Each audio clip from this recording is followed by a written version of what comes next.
မင်္ဂလာပါကွယ်ဒါတို့သမီးတို့ကိုဒီနေ့ဦးပြောပြမယ်ပုံမြင်လေးကတော့မြင့်မို့မိမိစာပေမှာထုတ်ဝေထားတဲ့နတ်မင်းဖြစ်သွားသည့်နွားကြီးတတ်တာဆိုတဲ့ပုံမြင်လေးကိုဖတ်ပြပါမယ်ကွယ်နော်ပုံမြင်လေးကတော့ကွယ်ဂေါရမမြတ်စွာဘုရားရှင်တက်တော်ထင်ရှားရှိစဉ်ခါကပေါ့လဲကုန်တဲ့900ဟာလဲ900အပေါ်မှာကုန်ပြစ်တင်ပြီးခီးချီတစ်ခုကိုထွက်လာခဲ့ကြတာပေါ့ကွယ်အဲ့ဒီလိုကုံွယ်ဖို့ခီးကြီးကြီးထွက်လာတဲ့အခါမှာချောင်းကြီးတစ်ခုကိုဖြတ်နေကြရတဲ့အခါမှာပေါ့ကွယ်နုံထူတက်လာတဲ့ချောင်းကြီးထဲမှာကုံအပြစ်နဲ့လဲတွေဟာနုံနစ်ကုန်ကြတာပေါ့ကွယ်လဲကုန်တွေတို့ဟာသူတို့ရဲ့နွားတွေကိုအတင်းရိုက်နေပြီးယုံခိုင်းပေမဲ့လည်းနွားတွေဟာမယုံနိုင်ပဲလှဲပြီးတွေကနုံထဲနှစ်ဒီအထိနှစ်ကုန်ကြတာပေါ့ဟာယုံလေနှစ်လီပါလားဟာလို့သူတို့ပြောကြတာပေါ့ဟုတ်ပါဗျာဒီနွားတွေအတုံးကိုမကြောက်ဘူးလို့လဲကုန်တွေကကျိန်းမောင်းကြတာပေါ့အဲဒီလိုနဲ့နုံနစ်သွားတဲ့လဲတွေထဲမှာနွားလားကြီးတထဆွဲတဲ့လဲပဲနုံနေကနေအောင်မြင်စွာအလွယ်တကူရုံးထွက်နိုင်ခဲ့တာပေါ့ကွယ်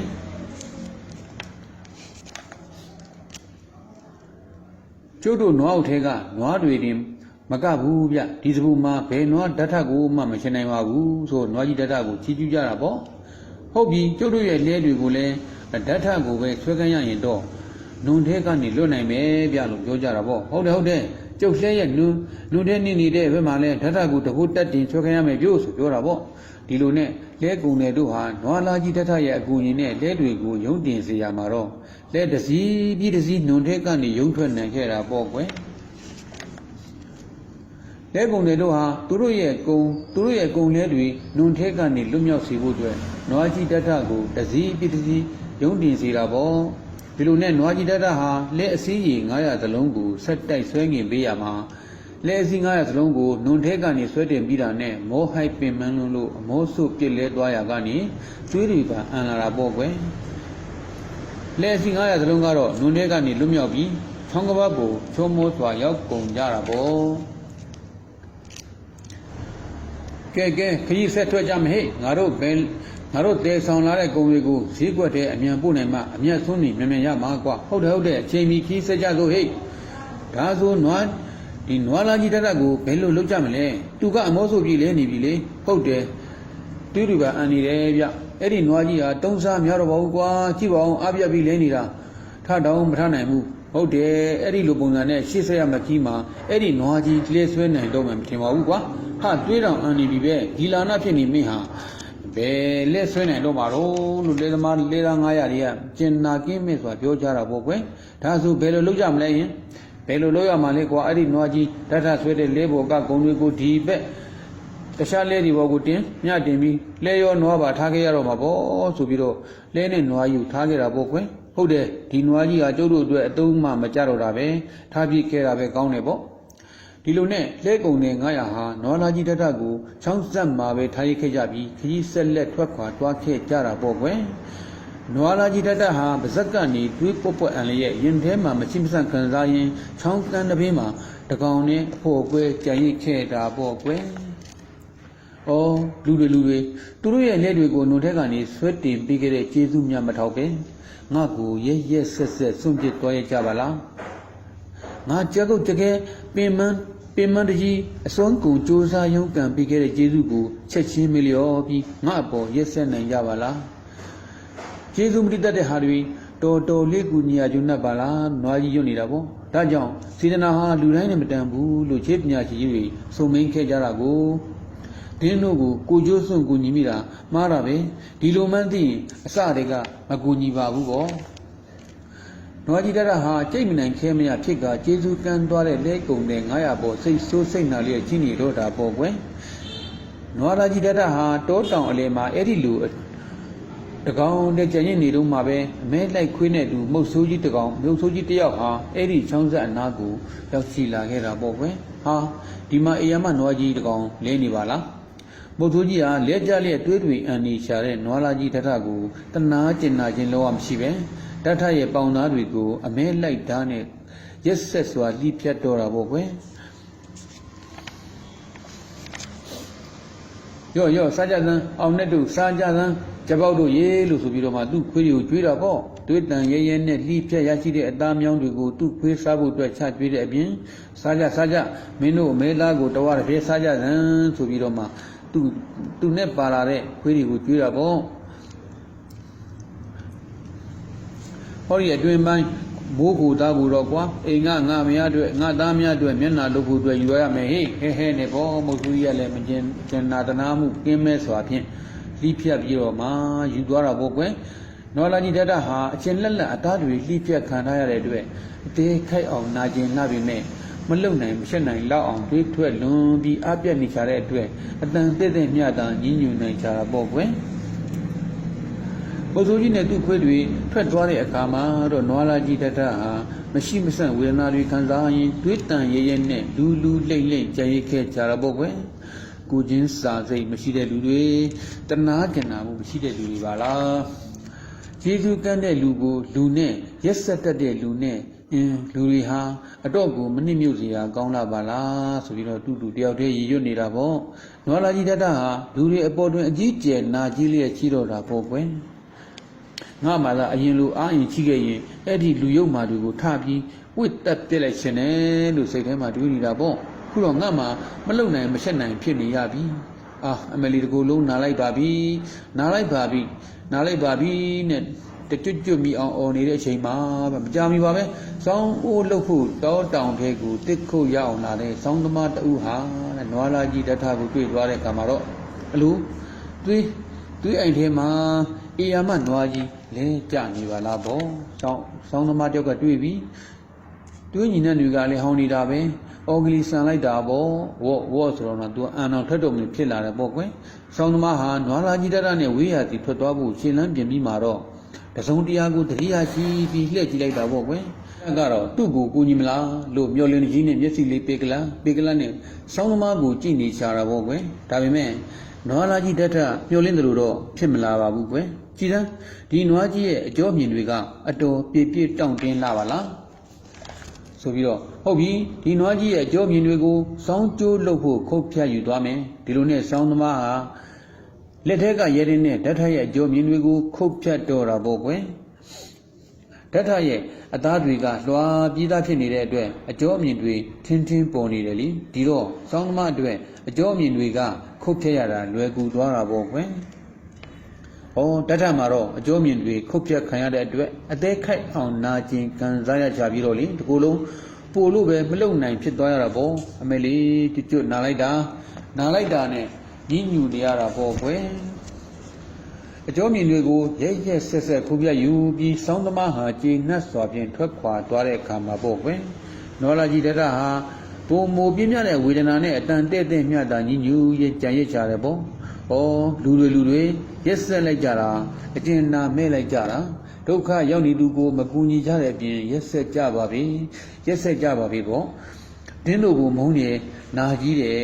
တဟင်းနဲ့အော်နေတာပေါ့ကွယ်ဒီကိုယ်လုံးတန်ချက်တွေရတာပြီးသွေးတန်တရွှဲဖြစ်နေပေမဲ့အသက်ပြင်းလာတဲ့နွားလာကြီးထထဟာမတည်နိုင်သေးပဲဝေဒနာပူတာပြင်းထန်စွာခံစားလျက်ရှိနေရတာပေါ့ကွယ်နော်နွားလာကြီးထထဟာတွေးအိမ်ထဲမှာလေလျောင်းရင်ခက်တဲ့လေးညင်းညူနေချိန်မှာပဲတိရစ္ဆာန်တို့ရဲ့တရေတွေကိုရောင်းဝယ်မှုပြုနေတဲ့တရေကုံတဲ့တဦးဟာဓာတ်ထရှိတဲ့နေရာချောင်းကန်းဆက်နာကိုရောက်ရှိလာခဲ့တာပေါ့ကွယ်အသက်ငင်နေတဲ့နွားကြီးတစ်ကောင်ပါလားသားရဲကောင်တစ်ကောင်ရဲ့တိုက်ခတ်တက်ဖြတ်မှုခံရပုံပဲဒီနွားကြီးရဲ့တရေကကြောမွေ့ပြောင်တင်းနေပါလားဗောသူကတော့နွားကြီးကိုတွေ့သွားပြီလေနော်သူ့ရဲ့တရေကအကောင်းစားတရေပဲဟုတ်ပြီစားရကံကြုံလို့မုတ်စိတ်ပြားဆွဲဆိုတယ်လို့ငါအတွက်ဈေးကောင်းရမယ်နွားတရေတော့ရပြီဆိုပြီးတော့ပွားတာပဲဆိုပြီးတော့တရေကုံတွေကလည်းတနာကျင်နာမှုမဲ့စွာဒဏ်ရာဒဏ်ချက်လွတ်တဲ့နေရာတွေမှာဓာတ်ထရဲ့တရေကိုတာလီဓာပပနဲ့ရက်ဆက်စွာလွှာလိုက်တာပေါ့ကွယ်အမလီနာလိုက်တာကျွတ်နဲ့နွားကြီးအော်ချတာပေါ့တရေကုံတွေဟာနွားတရေတွေတပွတ်တစ်ပိုင်းနဲ့ဝမ်းမြောက်ဝမ်းသာစွာဖြင့်ထွက်ခွာသွားတဲ့အခါမှာတော့နွားလာကြီးတထဟာမရှိတင်ငယ်ဝေဒနာပြင်းပြစွာခံစားလျက်တင်ငယ်သောကိုမျောစွာပဲကြံရစ်ခဲ့တာပေါ့ကွယ် အဲ့ဒီလိုနွားလာကြီးဓာတ်အသက်ငင်လေးရဲ့ဝေဒနာပြင်းပြစွာခံစားနေရတုန်းမှာပဲအရှင်သာရိပုတ္တရာမထေရကြီးကဓာတ်ရှိရာချောင်းကန့်ဆက်ချီတို့ရောက်ရှိလာခဲ့တာပေါ့ကွယ်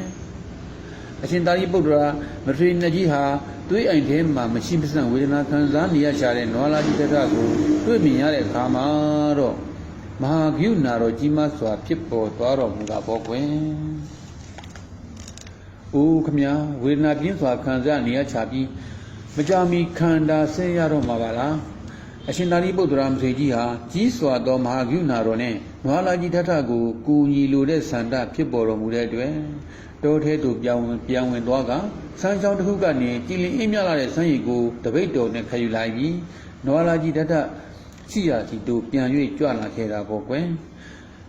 အရှင်သာရိပုတ္တရာမထေရကြီးကဓာတ်ရဲ့အနီးရောက်တယ်ဆိုရင်ပဲမဟာဂယုဏတော်လွှမ်းတဲ့အတန်ကိုတူတူလေးခေါ်လိုက်တာပေါ့ကွယ်စိတ္တဓာတ်ဝေဒနာပြင်းပြစွာခံစားနေရတဲ့အတွက်မျက်လုံးစုံမေးပြီးမိမ့်နေကြတဲ့နွားလာကြီးဓာတ်ဟာအရှင်သာရိပုတ္တရာမထေရကြီးရဲ့ကြည်လင်အေးမြတဲ့အတန်တော်ကြောင့်မျက်လွှာတွေကိုခပ်ဖြည်းဖြည်းလေးဖွင့်ကြည့်လိုက်တာပေါ့ဝါရွှေသောသင်္ကန်းကိုယုံလေးရဲ့တပိတ်ပိုင်းပြီးရပ်နေတော်မူတဲ့အရှင်သာရိပုတ္တရာမထေရမြတ်ကြီးကိုဖူးတွေးလိုက်ရတဲ့အခါမှာဆိုရင်တော့ကွယ်သူ့ကိုရက်ဆက်သွားကြတဲ့သူတွေလိုပဲသူ့အပေါ်နောက်ထပ်ရက်ဆက်ဥမလားလို့စိုးရွံ့စွာတွေးရင်တကိုယ်လုံးတစ်ဆက်ဆက်တုန်လှုပ်ပြီးအကြီးကျယ်ထိတ်လန့်တုန်လှုပ်နေကြတာပေါ့ကွယ်အရှင်သာရိပုတ္တရာမထေရကြီးဟာတပိတ်တော်ထဲမှရေအေးအေးကြီးကြီးတွေကိုဓာတ်ရဲ့ပါဇက်ထဲကိုဖြည်းဖြည်းတာတာလောင်းပေးတော်မူတာပေါ့ကွယ်တကိုယ်လုံးမှာသွေးတွေခန်းလူလူဖြစ်နေတာမို့ရေအကြီးအကျယ်ငတ်နေကြတဲ့နွားလာကြီးဓာတ်ဟာစမ်းရည်ကြီးကြီးကိုအငမ်းမြတောက်သုံးချတာပေါ့ကွယ်ဓာတ်ဟာကြည်လင်အေးမြလာတဲ့စမ်းရည်ကိုတောက်သုံးရင်းဖြင့်ရင်ထဲမှာလွန်စွာချမ်းမြေ့သွားခဲ့တာပေါ့ကွယ်ဩလောကကြီးမှာဒီလိုအကျဉ်းသာဂယုဏထားတတ်တဲ့တူတော်စဉ်အရှင်သူမြတ်မျိုးလဲရှိပါသေးလားပေါ့နွားကြီးကတွေးနေတာနော်စမ်းရည်ကြီးကိုတောက်သုံးပြည့်တဲ့နောက်မှာတော့ဓာတ်ဟာကျေးဇူးတင်စွာလိုက်လဲလဲကြီးညိုစွာဖြင့်ထိတ်နှလုံးချမ်းမြေ့စွာမထေရမြတ်ကြီးကိုဖူးမြော်လိုက်ရှာတယ်ပေါ့ကွယ်စိတ္တဓာတ်တင့်ရဲ့ဆင်းရဲဒုက္ခဟာကြီးမားလာပါကလားကွယ်ဒီလိုဝေဒနာတွေဆင်းရဲခြင်းတွေဒုက္ခတရားတွေဟာအတိတ်ဘဝရဲ့ကံကြွေးကြောင့်ဖြစ်ရတာပဲစိတ္တဓာတ်မိမိရဲ့အတိတ်ဘဝတုန်းကပြုစုခဲ့မှုတဲ့ပြုဟုခဲ့မှုတဲ့ကုသိုလ်အကုသိုလ်အမှုကြောင့်ဝိဒုက္ခဖြစ်ရကြတယ်လို့မှတ်ပါကဲကံရဲ့အကျိုးပဲလို့နှလုံးသွင်းပါကွယ်ဘယ်သူမပြုမိမိမှုဆိုသလိုပဲကိုကျူးလွန်ခဲ့တဲ့အပြစ်အတွက်ပေးဆက်ခြင်းလို့ပဲမှတ်ပါမိမိပေါ်ကျူးလွန်သူတွေကိုအပြစ်မတင်ပါနဲ့စိတ္တဓာတ်သူတို့ပြုတဲ့အကုသိုလ်ကံဟာသူတို့စီမုချမသွေပြန်သွားပါလိမ့်မယ်ကွယ်သူတို့အပေါ်နာကြီးဒေါသအာဃာတထားခဲ့ရင်မိမိမှာအကုသိုလ်စိတ်တွေပွားလာတတ်ပါတယ်ဓာတ်ရဲ့နော်အဲ့ဒီအကုသိုလ်တွေကိုမရယူခြင်းပါနဲ့မိမိရဲ့ကံအကြောင်းတရားကြောင့်ဖြစ်ရတာပဲလို့မှတ်ယူပြီးသူတစ်ပါးပေါ်တွင်အမုန်းစိတ်ထားနေနဲ့တရားတွေပေါ်ကောင်းသောနှလုံးသွင်းပြီးပြီးခံလေတော့จิตတာဆိုပြီးတော့ရှင်သာရိပုတ္တရာကဆုံးမခဲ့တာပေါ့ကွယ်နွားလာကြီးဓာတ်ဟာရှင်သာရိပုတ္တရာမထေရကြီးရဲ့ဆုံးမစကားကိုနားလေသဘောပေါက်သွားပြီးသူ့ရဲ့ရင်ထဲကမုန်းပြီးနာကြည့်ခြင်းစိတ်မိုက်စိတ်ရိုင်းတို့ကိုလွင့်ပြေသွားစေတော့တာပေါ့ကွယ်အရှင်မြတ်ကြီးရဲ့ဆုံးမစကားဟာမှန်လိုက်တာဗျာသူတစ်ပါးပေါ်အမုန်းအာဃာတထားလို့ငါ့မှာဘာမှအကျိုးမရှိဘူးငါရဲ့ကံအကြောင်းရငါခုလိုဝေဒနာခံစားရတာပဲလေခွင့်လွတ်ပါတယ်အားလုံးကိုခွင့်လွတ်တယ်အားလုံးကိုခွင့်လွတ်တယ်လို့နွားကြီးရရေရွတ်နေတာပေါ့ကွယ်ရှင်သာရိပုတ္တရာမထေရကြီးကလည်းဆုံးမစကားမြတ်ကြားတော်မူပြီးနောက်အဝေးစီတို့ထွက်ခွာကြွလန်းတော်မူသွားတာပေါ့ကွယ်နွားလာကြီးဓာတ်ဟာကောင်းသောနှလုံးသွင်းခြင်းနဲ့ကြံ့ရိတ်ခဲ့ရာကနေသူ့ရဲ့မြင်ကွင်းကနေမထေရမြတ်ကြီးကွယ်သွားတဲ့အချိန်မှာပဲအသက်ထွက်သွားကြတဲ့ကွယ်အဲ့ဒီလိုနဲ့တေလွန်သွားတဲ့နွားလာကြီးဓာတ်ဟာတေဆုံးခါနေတဲ့ငါအတွင်းမှာကောင်းသောနှလုံးသွင်းခြင်းကုသိုလ်ကံစေတနာကြောင့်တေဆုံးပြီးချင်းမှာပဲတာဝရိတာနတ်ပြည်မှာကြီးကျယ်ခမ်းနားတဲ့ဘုံဗိမာန်ကြီးရဲ့အရှင်တခင်မဟာဓာတ်